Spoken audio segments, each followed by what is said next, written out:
Guys দেখুন কতগুলো কইতর আসলে ফাঁকি জিনিসটা যদি ফালুন যায় এত মজা লাগে সবসময়। কবুতর ফালার ইচ্ছা আছে কিন্তু ফালি না।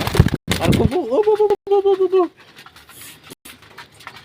মুখের মধ্যে কত সুন্দর দেখা যায় খাইতেছে। এখন লাঞ্চ টাইম, লাঞ্চের মধ্যে খাবারের মেনু হইলো একটাই আছে, গম সুস্বাদু শর্করা যুক্ত ভুট্টাও থাকে আবার সরিষাও থাকে, কিন্তু এখন খাওয়া নেই গম। দেখুন কতগুলা কইতর একদম 100 লাগতেছে। আমি ওটাতে কবুতর পালবাম একেবারে বড় পরিসরে হলো, আরো বেশি বেশি পাইলিয়া কবুতর কিন্তু আগে মুইতে বানাতাম যে কি অবস্থা করে এই দিন পুরো জায়গাটা খালি খালি হ্যাঁ করে আগামুতা সব। কত সুন্দর না দেখতেছেন। আপনারা কবুতর ফালবেন, আপনি যদি একলাও থাকেন, আমরা যদি সাথে কেউ না থাকে, এগোর সাথে যদি আপনি থাকেন, আপনার কখনো নিঃসঙ্গতা লাগতো না।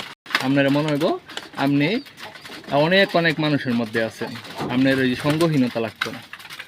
দেখেন কত সুন্দর।